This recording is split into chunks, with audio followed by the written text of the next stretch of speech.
Hey there guys, it's Andrew with Tech Engineered, and today we're going to be talking about picking the right power supply for your system, whether that is an upgrade or building a new system. We're going to give you some advice on what you need to look for in your power supply. So let's get started.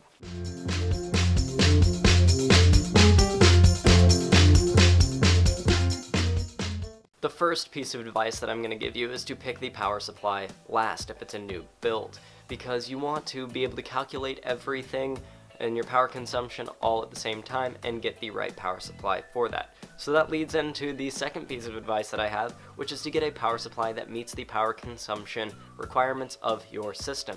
Now that can be kind of hard to do manually, so I will leave some links down in the description of some power supply calculators where you just kind of enter the specs of your system and it will calculate out what the total power draw will be, and you can go from there and get the correct wattage of power supply. The next thing to consider is, do you want your power supply to be modular? This means that the cables don't just plug into the motherboard or other components, they also have to plug into the power supply. So if there are any cables that you don't necessarily need, you just simply don't include them with the power supply. So for small form factor builds, modular power supplies are a must because you truly limit the number of cables you have to manage inside your small little system. For bigger builds, they are nice to make it look all clean, but not a requirement. The system behind me looks very clean without a modular power supply, and I just had to put a little bit of extra time into the cable management, but modular power supplies do cost extra, so if you are building a small form factor PC, definitely get one.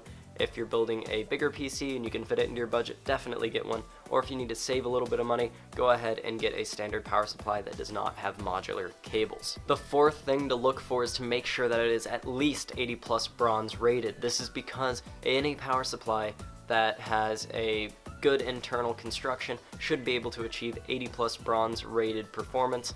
So definitely look for that just to make sure that the internal components are up to spec and good enough. So anything that is above 80 plus bronze is perfectly fine. Just a standard 80 plus rating is a little bit on the cheap end, and things that aren't even 80 plus rated you really shouldn't be touching. And that kind of leads us into the last thing that you should consider, which is to make sure that the power supply comes from a reputable company. You don't want to get some of the cheap ones on the market. Power supplies are one of the easiest components to make, and they are generally the cheapest components. So there are a lot of companies that make really bad quality power supplies and try and sell them along with the good ones. So make sure that it comes from a reputable company that has some experience building power supplies, and really just do your research, because there are a ton of companies, and I can't really list them all off of all the reputable companies, but just watch out. Generally, if the power supply is a little kind of gray box, you generally don't want that, because the reputable companies generally make power supplies that are a black box. So that's just one little way to kind of figure it out, but some reputable companies do still make them in the more old-fashioned gray styling.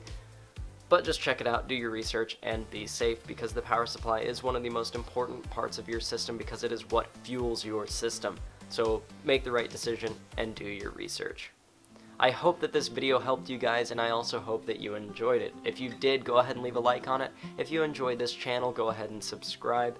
If you have advice for future content that can be made here, go ahead and leave that down in the comments below, and I'll see you guys in the next video.